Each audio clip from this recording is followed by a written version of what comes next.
All right. Hey, welcome back to the Go4CEO channel. This is John the Bomb. Building others means business. And super excited again, always to bring you these small to medium-sized business owners affecting every area of the United States and the world in business. And this guy, man, he's set up something pretty cool. I deal with on my day-to-day life in commercial banking. I deal with freight forwarding companies and logistics, right? And the cool buzzwords, but they're kind of traditional, right? Well, this gentleman, guess what he's done? He's created a company called Simple Forwarding, specializes in streamlined shipping solutions covering air, ocean, and ground freight, designed for small to medium-sized businesses with the mind of especially Amazon FBA sellers. Well, this is going to be a really impactful program today, episode, because you're going to learn a lot of things that he does hands-on, right? And I'll tell you, when he created something called Smart Ship that we're going to learn about too. This program in mid 2024, Simple Forwarding rolled out Smart Ship, a strategic program aimed at helping sellers dodge Amazon's inbound placement fees. It does some optimization, shipments, and routing. And man, he's really mastered this program. So, Abe, thanks so much for coming to the Go4CEO channel. How are you? Thanks, John, for having me. I'm doing great, and thank you so much for the nice introduction. Awesome, awesome. Well, hey, I look forward to these types of opportunities because it's so cool to hear. And I know we were talking a little bit offline about how your business can impact the world, right? And the things that you do. And we talked about the 5 Fs a little bit: faith, family, finance, fitness, and fun. And today we'll talk about finance mostly, but I appreciate you coming on. So tell us a little bit about how Simple Forwarding initially started. What were your ideas? Were you a part of the industry already and then thought of kind of a different way to approach the market? Okay, so thanks for that. I will try to give the short version of it because I was not part of the industry before. So I was involved in a manufacturing company, and the manufacturing company had last minute shipments. It was a failing company, and I was brought in to try to save it. Long story short, I was directed to reach out to Simple Forwarding, and I reached out to the founders of Simple Forwarding. It was a startup, and they were able to help me with my shipment. But as we chatted, I shared with them that I am not gonna stick around with that company because, like I said, it was a failing company, and I couldn't save it. So they said, my passion was always sales, and so I said, I'm looking for a sales opportunity. So they said, why don't you come and sell for us? It's a startup, and I said, yeah, why not? I mean, I'm up for the challenge, and I didn't know much about the industry, but I mean, they helped me, right? So I felt like, okay, yeah, it makes sense. So I started doing sales, but the one thing that I did say, my condition kind of when I started with sales, I said, I don't want to be involved in the operations. And rest assured, I got involved in the operations, right? Not only did I get involved, but I got so involved that my partners were not able to deliver on what we promised our customers because they didn't have the knowledge. It was a startup. And so I say partners, but at that time I was just a salesman. That's when they gave me partnership because I was integral in the operations. And this is not to brag about myself. I felt the need for it. It was a calling. I started with sales, but I saw things in the office didn't work and it wasn't streamlined. So I stepped in and I started doing it.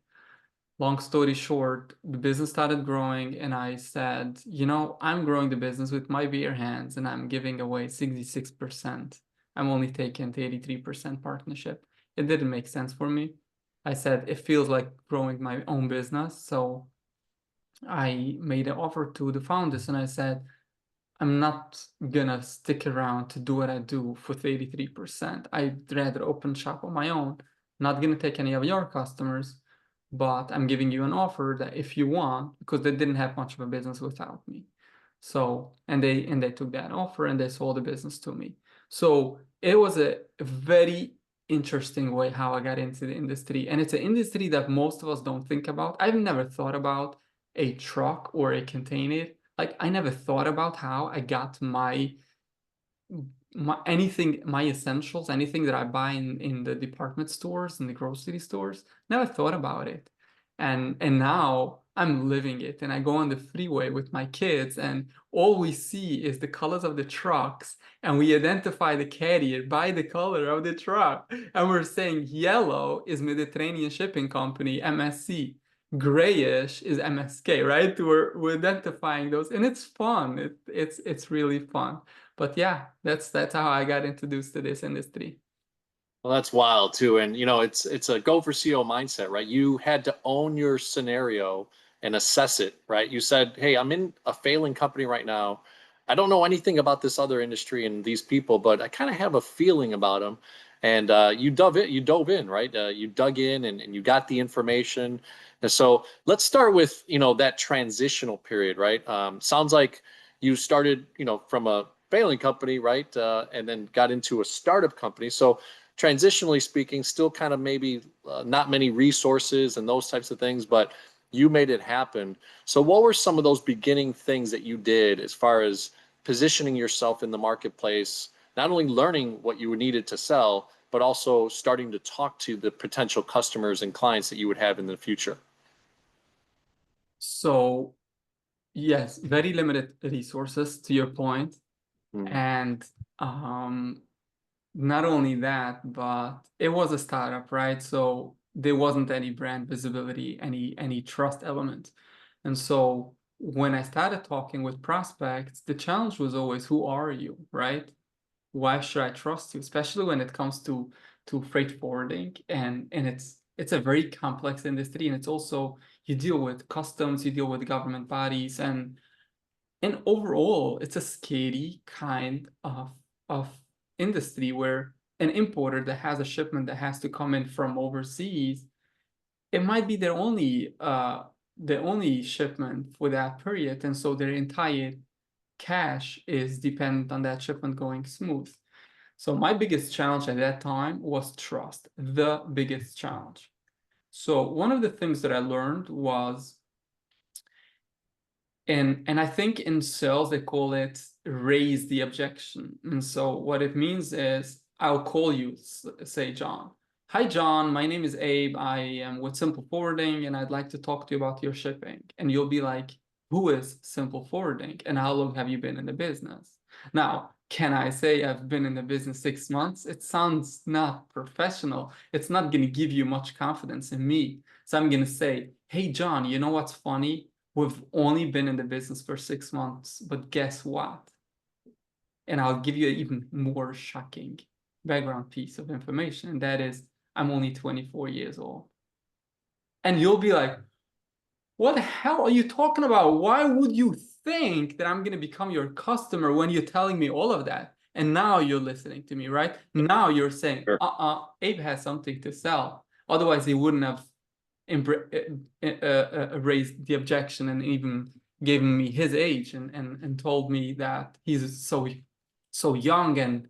And then that's when I go in and I make my pitch and I say, John, the one thing that you'll know about me is I am new, and so I am committed to making this work. I will invest everything that I have to figuring out what is the right way to handle your shipments so you have me that you can rely on. Now that is my pitch. But the biggest obstacle that I had to overcome, the trust obstacle, is I just said the worst thing. I said, even, like I said, raise the objection. I think that's what raise the objection means. But whatever the coin of that term is, that's what I had to overcome. Yeah, no, and you know what? You put it out there. These are conversational pieces, right?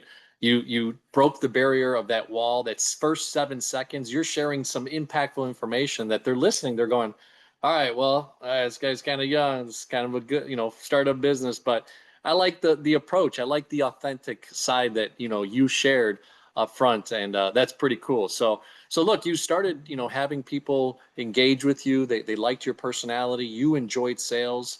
But hey, there's the back end, right? How are you initially kind of seeing, all right, hey, I brought this potential client in. What's the back end looking like with your, future partners there? Yeah, so, and that's like I said in the beginning of my journey, that's how I got partnership, is because I got involved in the back end, right? So I was always I'll get the customer, but I cannot afford to lose them, because a lost opportunity is just a lost opportunity, but a lost customer is a blemish on your profile. And so I was determined to not let anything happen, to not let anything go wrong once I got the customer. And that means I'll do everything I have to making it happen. And so obviously the first thing is I got involved in the operations. I spoke to, we had at that time one employee. So I spoke to that employee to make sure that the process is streamlined. And one of my partners was obsessed with technology. He was building a software and he thought everything is going to go on the software, everyone is going to book on the software, and no one is going to have to pick up the phone or send an email. And he was really obsessed with that. And at that time, it kept us down, because it was always a question, okay, we have to get this potential customer set up with an account, but how do we give him a quote? You know what I mean? Like we lost focus. And that's where I just stopped it and I said, why don't we, for the time being, I said, why don't we go back to basic emails? And the founder was like, okay, yeah. And we're still using basic emails. We're not doing any software, right? So it might, I think what drove me and what motivated me at that time is I needed to perform 100%. If I get a customer in, I don't want to get feedback to say, hey, I wasn't being responded on time, my shipment wasn't booked on time.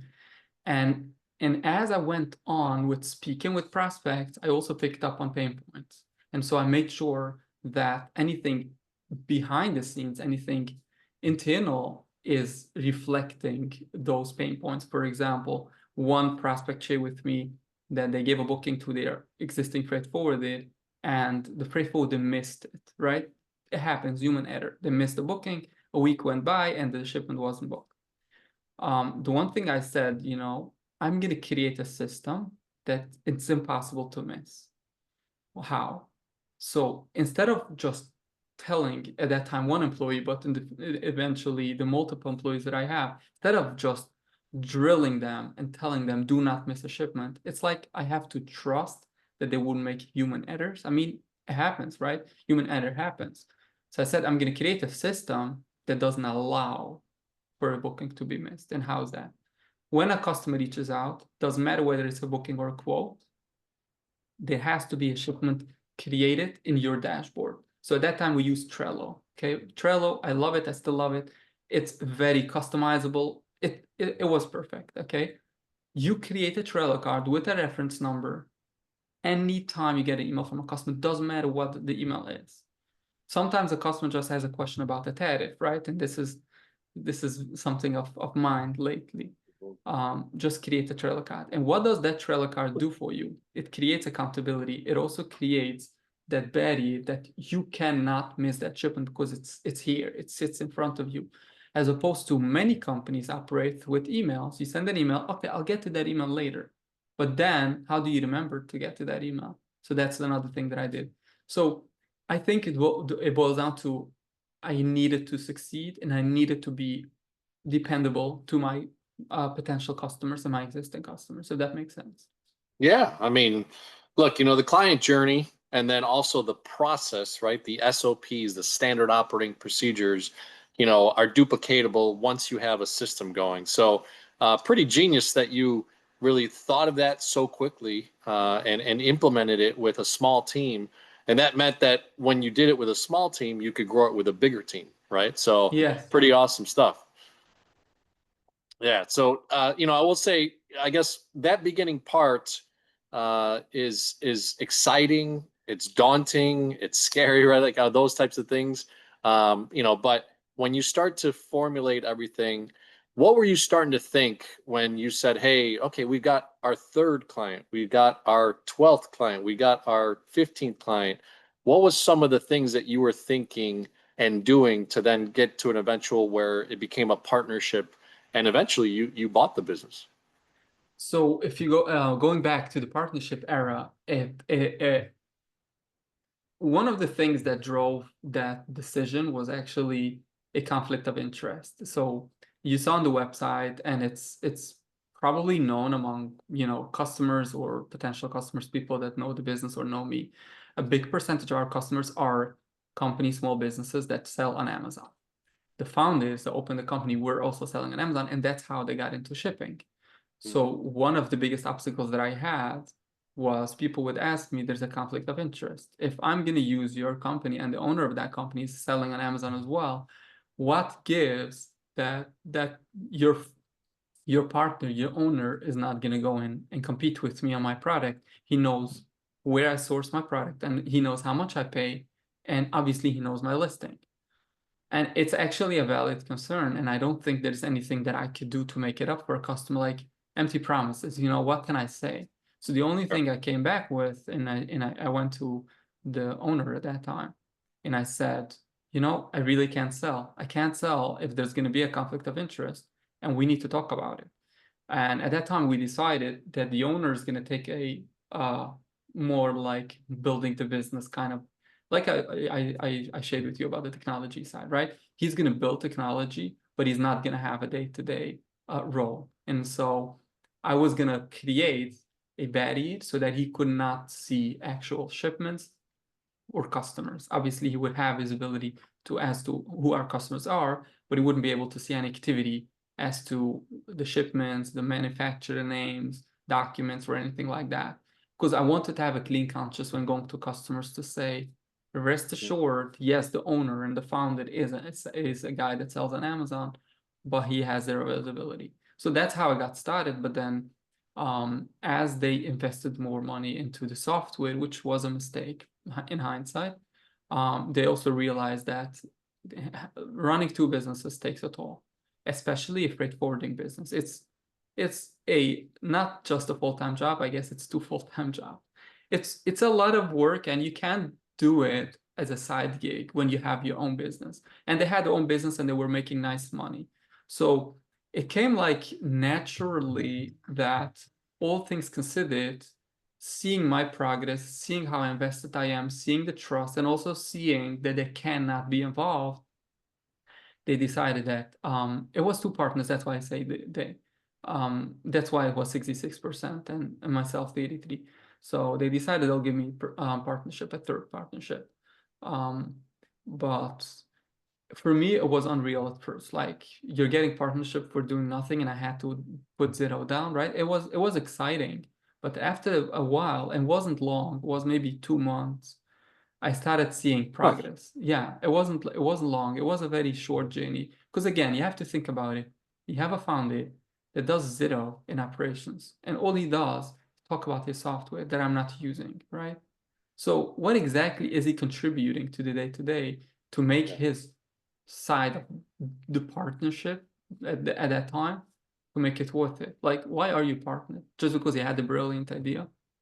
You see? So it wasn't long before I felt like, okay, I'm building this business myself, and I'm speaking with the customers and I'm delivering the shipments.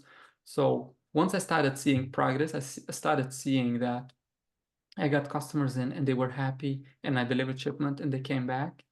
It was kind of the reassurance that I got that, okay, what I'm doing works, and this is gonna work, this is gonna grow, and I'm on the journey to grow. And so what's next? And I thought, I'm gonna grow this, and then I'll be left with 83% partnership, right?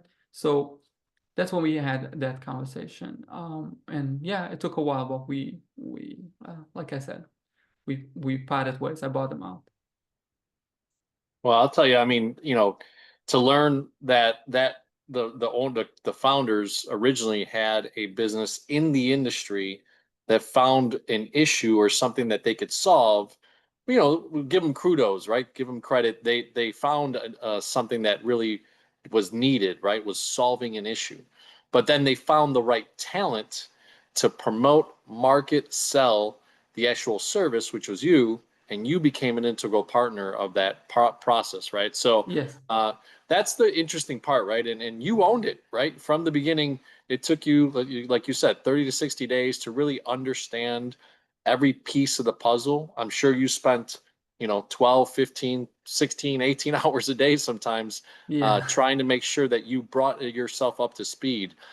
So now you've got clients, the process is working. This is a service related, type industry that really, like you said, when you made the offer to buy them earlier, you could have gone and just started your own thing. So, Yes. what influenced you in that scenario that our community can learn? Hey, why not go start your own thing? Why take over something that they had founded, but you had kind of built up? What was the significance of that? I love that question, John. I had the same question, and I was hesitant with myself that because even if they wouldn't ask for any money, why would I be busy with someone else's business when I can start my own? But obviously, they asked for money; they needed some money, so I consulted with a very clever guy. He's a businessman. He owns a business himself, but he's also very educated and accepted in the community. He said this, and it was a very good point.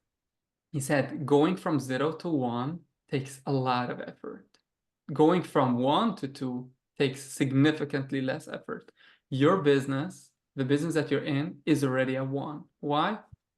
Because you have one customer, 2 customers. We actually had 5 customers at that time. Mm. So you have already the business, even the LLC, the formation, right?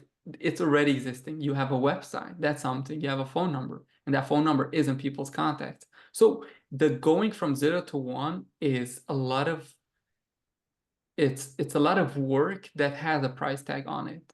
And that got me thinking, and eventually it was the right decision. But I think what business owners and potential business owners could learn from this is there is a significant advantage when you have an existing business as opposed to opening up your own business, and that's the trust element, but it's also just the legwork that's involved in. And I know with AI, maybe it's less of the website issue or the phone number issue, but it's everything as a whole. I did not have to worry about anything. And the next morning when I got up, I didn't have to speak with an accountant for LLC formation. I didn't have to go to the bank to open a bank account. I just picked up the phone and I dialed another prospect customer, right? That has money to it, that has value to it. Yeah, 100%. I think there's a big scenario right now in America and around the world. You have these baby boomer type age groups that are aging out of their business. They don't know what to do. In your case, obviously, it was a little bit brand new, but you were a part of it. You created that momentum that then propelled you guys from 5 to 15 to, however many clients you have right now. And you saw the opportunity instead of going to rebrand yourself and start all over and lose the 5 clients because you were upfront and you said, hey, I won't touch your clients if I go on my own, but I'd rather bring value to the current clients that you brought in, right? So it's Yeah. it's an interesting topic. So hey, help me understand too. And the GO4CEO community, we like to go through this mindset process, right? When you started initially, you were kind of, in sales. You took an interest in back office operations, but leadership seems like was ingrained in you. What were some of the things that you've learned throughout the process of, initially you had to influence the current ownership to give you the reins of the business to move it. So what were some of those dynamics of leadership and influence that you used? It's a good question, and I ask myself the same question. I didn't go to business school. I didn't study any business related topics. I was a Talmudical graduate. I had my bachelor's in Talmudical studies. Oh, Obviously, the Talmud gives you a lot of brain work and helps you shape your thinking. And actually, it's huge in shaping your thinking. But I cannot pinpoint to a specific kind of skill that I had. I feel, but again, I don't think my answer is going to be a definite answer. I feel like my commitment to excellence drove my eagerness to mediate between that employee with my boss. Like I said, I got involved in operations and they had some disputes between them. Why was I driven? Why didn't I just say, you know what? I said I don't want to get involved in operations. Let me just go find another job that could give me that, right? I mm. didn't. And I don't know why still today. And I'm glad I didn't, right? But people ask me, so you suggest, this is an interesting question. I know it steers off the topic for a bit, But people ask me, so do you suggest I go into a business with the foresight to become a partner and then buy the owner out? And I'm like, no, that was my intention. And you can't trick your way to ownership. You have to, and this is, and I think this is ultimately what my answer to you is going to be. It's a commitment to excellence. You have to have a commitment to yourself before you have a commitment to your shareholders, to your partner, to your boss. You have to have a commitment to yourself. Who are you? Are you committed to doing everything it takes to succeed in whatever you're setting your eyes on? This is why I love having small and medium-sized business owners, entrepreneurs, CEOs, founders of companies, people that are entrepreneurs, which is what you initially came in as. And my affectionate way of saying that is you went to work for someone, but you had the CEO mindset. You knew that you needed to take ownership. There's a book out there called Extreme Ownership by Jocko Willink, former Navy SEAL, and he talks about that everything you do is extreme ownership, right? You have to own your life and go after it. So I'm getting goosebumps because it's so exciting to hear what that transformation was for you. And like you said, it wasn't necessarily that you had this great knowledge about the industry, which you didn't, or some sort of academic background could give you some insights. You rolled up your sleeves and you got into it, and which is pretty awesome stuff. And I think Go4CEO community, you can learn from that on what Abe just shared with you the last few minutes. So, Abe, let's talk about sales and marketing, right? You kind of touched on that initially. You were just willing to pick up the phone and have conversation and tell people up front the first 7 seconds, hey, I'm 24. We've only been in business 6 months, all those types of things. But what nowadays are you doing that's maybe a little bit different, or do you continue to strive with that maybe cold calling mentality? Are you also getting a strong referral base? Do you have an incentive program for referrals? What are affiliate, areas, or do you have a crew of salespeople now? What's kind of that dynamic been over the years?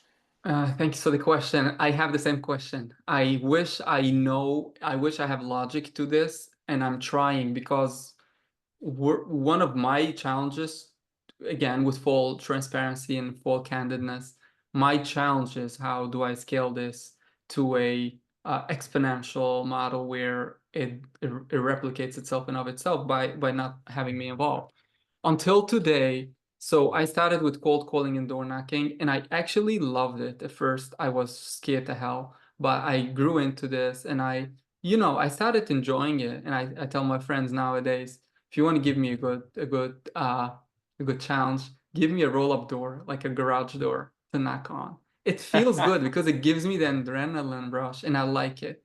And I Yeah. obviously am confident nowadays. I wasn't confident when I started. And by the way, for the audience out there, I I know you're there, and I know it's difficult. And many times I had my hand to knock on a door, and then I pulled back because I wasn't confident. And then again, Wow. and then I pulled back. And then I forced myself and I said, you're gonna do it. But then if you're not up to it, so what? Come back tomorrow. Don't give up. It's not easy, but it doesn't mean that it's impossible. And I And wish, go ahead, John. no, sorry to interrupt you. I was just going to say, and I think it's so prevalent nowadays after the pandemic and everybody getting separated. And, I wish we could be in the same room right now having this conversation. But the reality is, I think, the last three to, I'd probably say 18 months, I've noticed a lot more people going, hey, thank you for knocking on the door. Thank you for picking up the phone because I feel I'm so separated and nobody's coming for me to educate me on what could be better that I'm doing. Right. So, in my hat of commercial banking that I do day to day, it's interesting. When I do cold call, I have some business owners say to me, hey, thanks. You're the first person that's called me in 2 years. and, Wow, and it that's feels insane. great. It feels great because, yeah, everybody's hiding behind email and what kind of system can an AI thing do. But you know what? There's nothing like the human touch. And saying, hey, letting someone say no to you and shout at you and close the door and roll the garage door down and stuff Yes, on you, right? And stuff like that. And you just say, hey, that's it. Let's go to yes, the next one. So that's yeah. awesome stuff. But Yeah. it's not easy. It's not easy. So just throwing it out there, it was really difficult. Yeah. I had to work hard to not to, like you're saying, to brush it off. It's not easy, right? But again, I stuck around. So my food nowadays, it's still word of mouth, the biggest driver for revenue. So, and Yeah. it's indication of how excellent, and it's, if I may brag about myself and my company, we're focused on 100% satisfaction. We're focused on making sure that our clients not just get their shipments booked, but their business has the proper logistics structure. And so the retention that we have from existing customers is through the roof, because a customer, there's a saying in the industry that goes, you date your freight forwarded and you engage with the customs broker. It's to say that you cannot separate as easily from your freight forwarded or from your customs broker. So we're trying to be that integrated partner. And so when we work with our customers, it's actually an integrated relationship where we don't talk just about a specific shipment. But I feel like I'm getting off the topic. So getting back to the sales and marketing side of things, because we're so integrated with our customers, we get to help them with challenges that no other freight forwarder would bother helping them with, or even if they were, but at least we're doing it, right? We're working hard. We're dialing the phone. I was on the phone with the DC office of the CBP just yesterday about an issue for our customer. Yeah, I'm doing it for my customers, right? So these customers are so happy, and you'll see on the Google reviews, most of these customers had an issue that we got involved with, and that's when they left the Google review. So it's like when things go smooth, they're like, okay, yes, thank you so much for your services, and that's it. But when one thing goes sideways, and there's always something that goes sideways, that's when you get them to become raving fans. And so thankfully, this has been the biggest driver for our success, has been word of mouth. To answer the other side of things from the marketing perspective, I don't know. To be honest, I don't know what's ahead of me or how to scale this together with affiliate marketing, with referral bonuses. I don't know. I'm working on different angles. I've tried with different methods before. It didn't work. I said in the beginning, it's a trust industry. You have to get people to trust you first. That's my perception, at least. No, and that's a great one, right? I mean, slowly but surely, the row keeps on rowing, right? The rower keeps going, and the water gets back behind you, and you forward your boat as an analogy of that, and that's what you're doing. So that's awesome. We appreciate you sharing that candidness and kind of being on the journey and sharing it on the Go4CEO channel. So, one thing that comes to mind is how you have been able to build that trust, right? They say know, like, and trust is kind of the great ingredients of being able to do business with someone. So, what are some tidbits that you could share that you've developed throughout the years? Is it, after the first engagement, do you handwrite them a nice letter?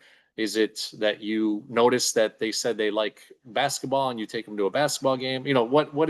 What are some ways that you engage in that scenario?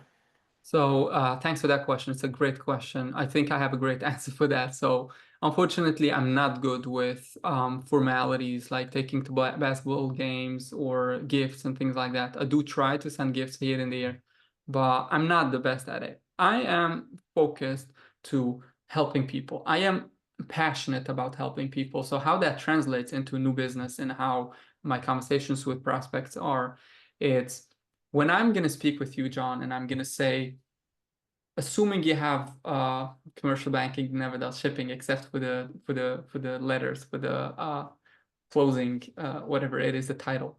Assuming you have a business that you do a lot of shipping, I'm going to be like, hey, John, how's shipping going for you? And you'll be like, everything is okay. Okay, great.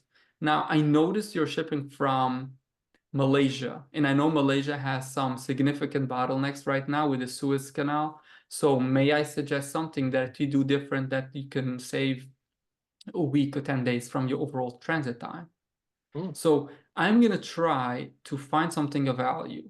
And this is it's a difficult task to say the least, because I mean, first of all, you have to know what you're doing, and you can't just be a salesman and to follow that path. What I did, and it's difficult, is you have to educate yourself about the industry so you get to a level where you can be of value. But you can't be of value when you're starting out, when you're 6 months in, because you don't know much. So that's a challenge. And I'm not saying that it's possible for anyone to replicate, but if you have the knowledge, lead with value. That was my biggest drive, it lead with value. So I always tell this story. I was at a business show and I was chatting with prospects, and my approach is always, how's the shipping, anything that I can improve on, right? I don't need your business. I obviously need your business, but only after it makes sense for you. So I spoke with this prospect and I handed him my business card because he liked what I said, but then he takes my business card and he rips it apart. And I'm like, God, what are you doing? Didn't you appreciate what I just said? I didn't say this, but I was like, huh? And he said, oh no, Abe, this is the only business card that I'm gonna look at when I get home. So that was a reminder for him then. The Yes. ripping of the card. Oh, Yes, wow. yeah, he made a rip, and it was his reminder. Like he's gonna have a stack of business cards, but that's the only one that he's gonna look That at. was ripped. So Oh, that's awesome. yeah, and that's always been when I walk into a garage door and they'll be like, "Get out of here." I'm like, "Yeah, for sure. If there's nothing that you can improve on your shipping, I'm out of here." Right? So my focus is I need to add value to you first. And so Yeah. there's a great book that helped me. I've lived with that before, but that book really gave me that reference from Bob Burke. I'm sure you've seen that, The Go Giver. Uh-huh. So yeah, he has a couple of books, but he's obsessed with this. And I like this one statement: the true worth is determined by how much more you give in value than you take in payment. I'm going to say this again. Your true worth is determined by how much more you give in value than you take in payment.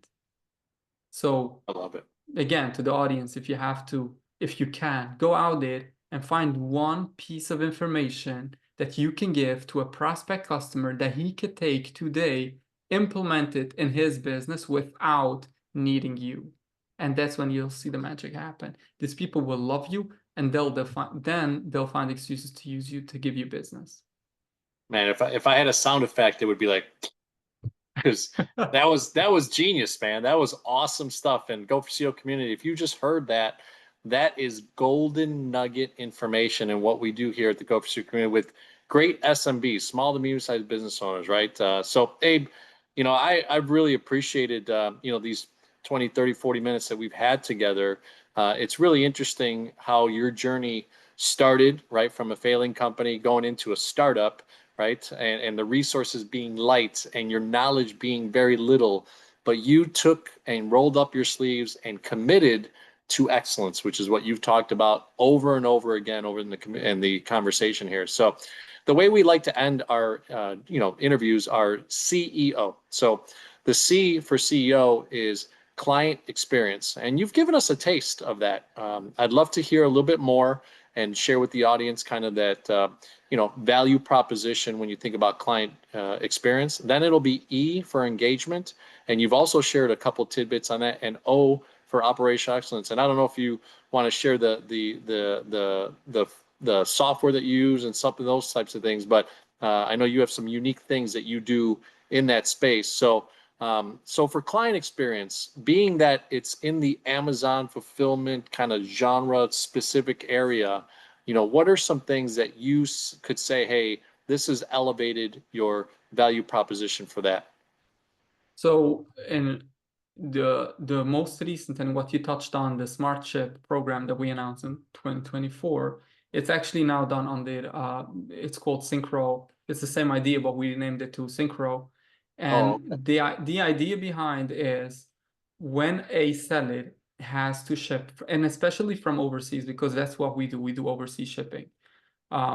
You have to ship from overseas to one location. If you want to ship to a fulfillment location, you can ship to one location, but then Amazon has to take the cargo, the inventory, and position it across the United States so they can execute on their Prime promise, right? If you're gonna keep the goods in let's say in Los Angeles area, if a customer in New York or in Maryland is gonna want to order something, they'll have to fly it with a plane in order to make that 2-day promise. So what they do instead is they'll take portions of it and distribute according to what they expect the orders to come in based on the historical data. What they realized is it's a huge burden for them to redistribute the inventory across the US because obviously logistics costs a lot of money. And so they told the Amazon sellers community that from now on, and it was probably just about a year ago, they said, you have to carry that bid. You have to distribute inventory across the US so we could sell it and we could deliver it in less than 2 days. So they gave an offer. They gave two options for sellers. Either you get it to 5 different locations across the US, which we will dictate. We will tell you which 5, and you'll have to ship a fifth. You'll take a shipment and you divide it in 5 and you ship to these 5 locations. Or you can still ship to your favorite location, whether it's in the West Coast, the East Coast, or elsewhere, but you'll have to pay us a fee to redistribute inventory. So, and this is a very big burden for Amazon sellers because they have been dealing with increased cost in fulfillment and Amazon advertising fees. It has been insane. It's been a bloodbath for sellers the last couple of years. And so my biggest driver is, again, it's the passion that I have to help people. I was sitting on the phone with sellers all day trying to figure out where they can ship to which location and how much it's going to cost them in the placement fees, because at one point they're losing their profits. And at that time I was like, this doesn't make any sense. What can I do to make it make sense? And that's when it clicked. I said, you know, you want to ship to the 5 locations because A, you save the placement fee, and B, for Amazon to take your inventory from, let's call it Los Angeles, and redistribute across the US, they're not really good at logistics, right? They're really good at their Amazon.com platform and whatnot. But when it comes to logistics, I think I'm doing a better job than Amazon, right? And so does most of the other freight forwarding companies, because that's what we do. So I said, you know what? Let's go for the 5 locations and let's do a consolidation model where we're taking hundreds of Amazon sellers in China, let's say, for example, and we're getting them to approximately 30 locations in the US. So if you're a seller, you no longer have to choose between shipping to one location and paying the placement fee to shipping to 5 locations and pay expensive trucking cross country or partial shipping, which is really expensive. You can now get direct to these locations with full containers. So we're gonna get that container on the water to arrive to the postal port where it has to get to. So to illustrate, we're having a location in Los Angeles. Obviously, you go to Los Angeles Long Beach port. If you have a location in Texas, we'll go to the Dallas or to the Houston port. If you have a location in Maryland, we'll go to the Baltimore port, right? So we're getting these shipments to be optimized in a way that you're paying the least on the shipping, but you're getting direct to the regional location. So you save the placement fee and you eliminate the processing time that it takes for Amazon to process.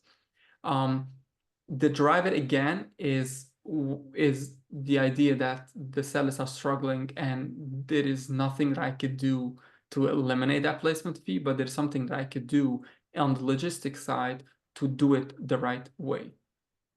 Yeah, and look, I mean, they're trying to concentrate on the product that they're selling, on the innovation of it, on the next, version of it, and to have you on their corner for a great part of it, which is, how do you deliver this thing ultimately to your client from anywhere it's coming from in the U.S. or abroad, is a pretty cool, part of it, right? And you really become a trusted advisor in that sense, right, for their business. So that's pretty awesome. And that's such a cool vertical. And I appreciate the client experience that you're sharing based on the fact that you are finding solutions on a daily basis of how to move things, even though their major partner, Amazon, is changing some things for them.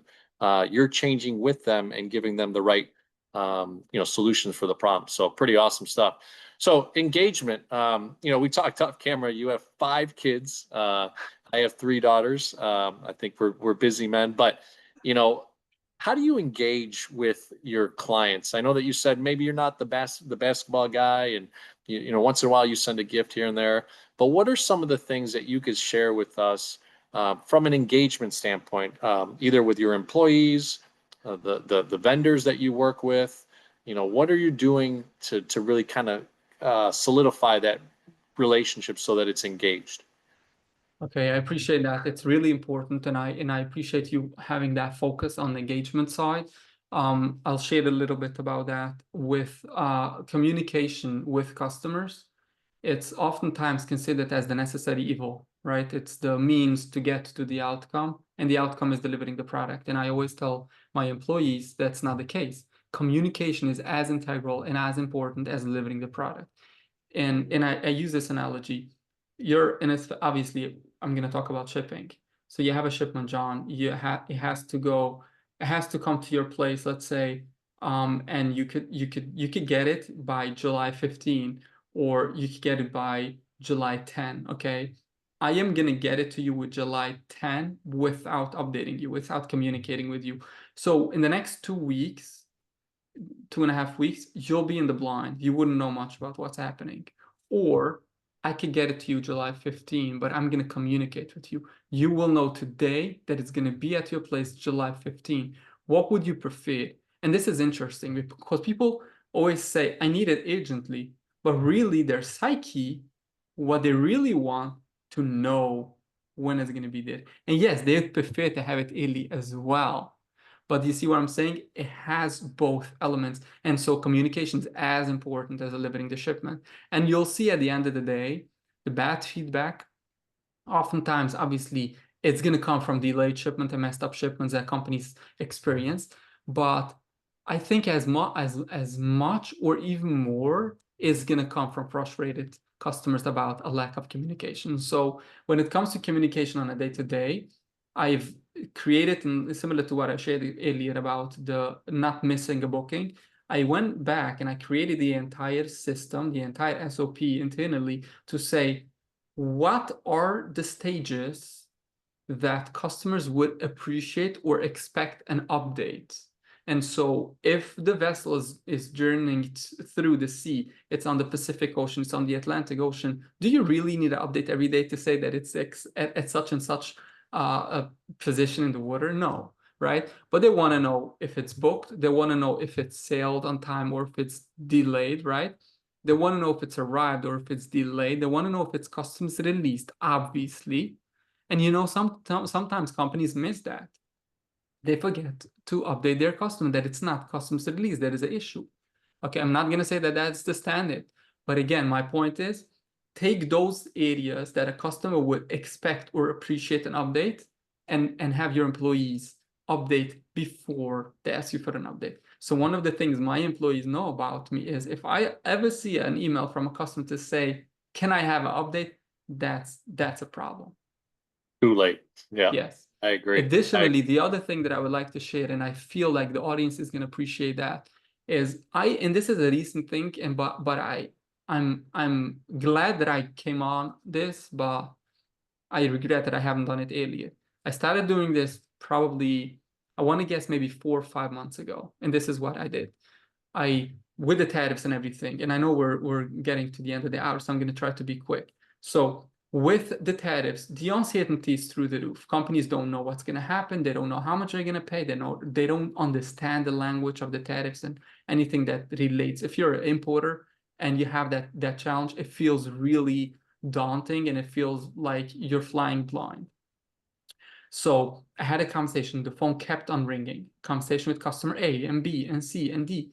And the conversation always was about what did President Trump last tweet about, right? What does it mean for my business? How does it impact? Is it also going to impact that shipment, this shipment, and things like that?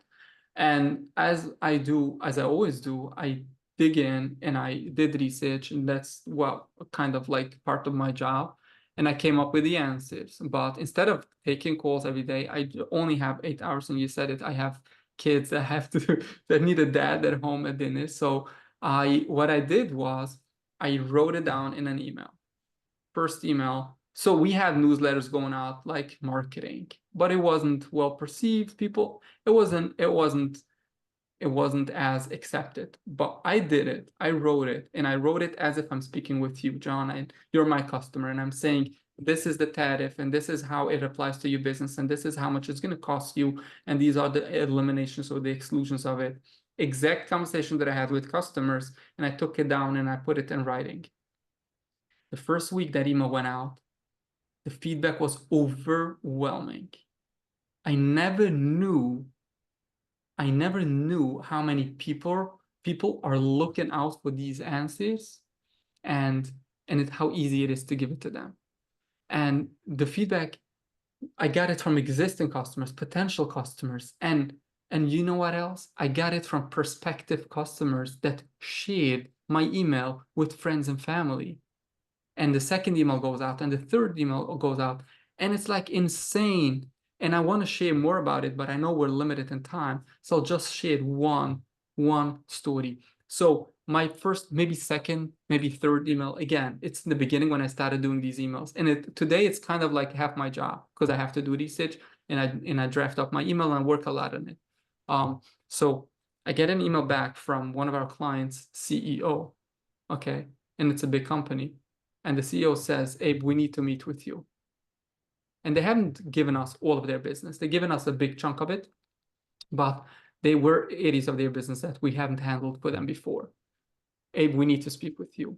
I come on to the meeting and there's like 10, 15 people from the executive team and everyone else, leadership team. And they're like, we read the email. You have the answers that we're scrambling for, and our other partners cannot give us these answers. So we really appreciate the insight that you've given us, and we have questions for you, but we also want to talk about adding more business to you, giving more business to Simple Forwarding. Wow. What a fantastic, story and proactiveness, right? You describe a way of engaging with your clients and sharing with them what you said earlier, give value. I forgot the quote, but I'm going to go back to it, unclip it. The value that you bring up front, right, is the thing that you get before the payment or something like that. But how much more you give them value than you take in payment? Yes. I love it. I love it. So Yes. what a great description and great story. And Go4CEO community.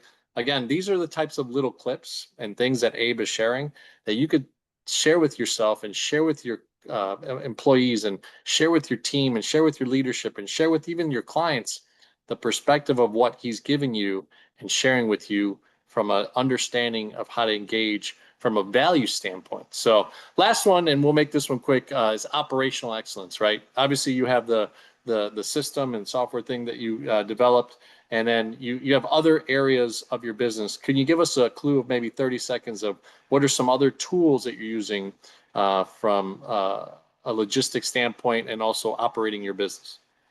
It's a great question, and I don't think I have a definite answer for that. It's a constant struggle, to be honest. I try to, and this is going to be a book that I would highly recommend, The 1 Minute Manager. It's probably one of the best business books ever. And they have a couple series of this book with different titles and different whatever. But 1 Minute Manager, the idea is set expectations on the outcome, right? So and I fall into this trap as well very often because I started as an operations as well. I did the booking, so whenever it comes to doing a job, I fall into the trap of doing it, and actually I have to step back and go, you know how to do this, right? Or if you don't know, let's get you the material so that you know. So 3 years ago, I was struggling with hiring employees and not having the time to train them, and it was a really, really big issue for me because it's a catch-22. You don't have time, so you hire additional staff, but you're the only one that has the content in your head to train them because the rest of the employees are just operators, right? And this is with small businesses, is always the case. You don't have a manager or a HR, right? So it's the business owner that does it all, that puts out all the fires, has all the content, has all the ideas, and then what? How do you give it over to your employees? And I'm saying this, the full disclaimer, I still don't have a full-fledged solution, but that's what I did a couple years ago, and it really, really helped me. But I want to tell you about my challenge of 1 minute more because I think this is how the audience is gonna appreciate that. My challenge was I didn't have the time to train my employees, so 3 months could go by and me feeling super guilty that I was only able to invest 1 hour a day or less in training that employee. But 3 months went by and now the employee is underperforming, or the potential employee, right? Because it's always a trial period. And I'm like, it's 3 months in. Is the employee underperforming or am I underperforming with my training? And this drove me crazy. I think many companies will be able to relate. I can tell you this has been such a big challenge. I can't elaborate on how big of a challenge this has been because again, I kept on going back. If I have to let an employee go, and I did, then what happens? I start from scratch. I do all the work myself, but then I have to look for the new employee. I have to start the training. 3 months come. I don't know where I stand with that employee. And this has been rinse, repeat, rinse, repeat, rinse, and repeat. It was a very, very big challenge. Full disclaimer, I know it's the ugly truth, but I guess that's the beauty of speaking with small business owners. So what I did, and I think this is what everyone should do, take 10, 15, 30 minutes of your day, or take one day of the week, half a day of the week. So at first, I started doing Word documents with bullet points, and I took 30 minutes, turn on music the highest. This way, that's how I don't get distracted if I have the music blasting off my ears. So I take a Word doc, bullet points, just bullet points, steps for XYZ, right? So I'll take a step, I'll take a specific step and write down bullet points. And as you start writing, you get into the flow and the ideas come to your mind. So you start, what does the employee that handles such and such step have to do? And you start bullet point 1, and then it comes to your mind, oh, but if not, then bullet point 2, and then 3. So it comes naturally once you sit down. Once you stop everything, you mute your phone and you put everything aside, or you do it in the middle of the night, like I did many bullet points, it comes to your mind. You just have to open up and come and let it come. And I had a stack of Word files that I shared with employees, bullet points. And as I started doing more of that, I wanted to put it in a more easier format for training purposes and also for employees to easier find it. I went to Trainual, and it's very, I think, common, but give a shout out to what's his name? Chris Ronzio, I think, the CEO. He has a great book that I read. It's called The Business Playbook, I think. Guys, look him up. It's really easy to find. Trainual CEO, I think his name's Chris Ronzio or something like that. I probably have it somewhere here, but again, I don't want to take up much of the time. So read the book, amazing book, and then I hired a company that they sat with me and we took down the content, the bullet points, and some more of the steps that employees have to take, and then we put it down into Trainual. Now, Trainual has been a bit of an investment, so I don't want to say that you all have to do Trainual, and whether it's the money constraint or the time constraint, whatever it is, it's not that if you can't do Trainual, don't do it. Take 15 minutes, start with a bullet point. I have Word docs that have 5 bullet points, and you know what? These 5 bullet points drive the success for that step, because that's what the employee has to look for. That's their code. That's their secret ingredient to doing the job right. And yes, it takes focus. It doesn't necessarily take time. It takes focus, and it's really hard to do. If you're a CEO, if you're running a business, it's really hard to do, but do it. Take 50 minutes of your day, take it maybe 4 hours of your week, whatever works best for you, and just do it. I love it. I love it. Look, you've given so much knowledge. I'm really appreciative. I think the Go4CEO community is going to love this interview. And Searing, and if you're hearing this as a potential client, why why wouldn't you just call up or email or get a hold of Abe? This is the guy that you want on your freight forwarding side, on your table of advisors around you. I always say there's a great CPA, CFO, banker, lawyer. But man, I've been missing. Like, this is a huge deal to have an advisor in the forwarding side to work with you in all different types of aspects of your business for the forwarding logistics side. So I never really thought of it that way. And I think I've had an epiphany today of learning that part of it. So I really appreciate it and look forward to staying in touch. Give them a little bit of how to get a hold of you, LinkedIn, or some other ways that people can engage to, do business with you. Sure. Thank you so much, John, for the kind words. I really appreciate it. On LinkedIn, I'm by far the only Abe Orgel, Abeorgel. So just look me up. I try to be active there. You should also sign up for my newsletter, whether you're importing yourself, you're engaged with other companies that import, sign up for my newsletter on my website, simpleforwarding.com. On the bottom of the page somewhere, there's going to be the newsletter sign up, and reach out if you need help with anything shipping tariff related, and I would love to help. Like I said, I want to help people. That's my passion. And then I'll take the payment after the value. I love it. I love it. Well, okay, Abe, we'll look forward to having you back on the Go4CEO channel. Typically, 18 to 24 months is we like to check back in and get a chance to re-interview you and just have a little spotlight of where simple forwarding is and what are some of the new and great things that you're doing in the marketplace. So thank you so much. Sure.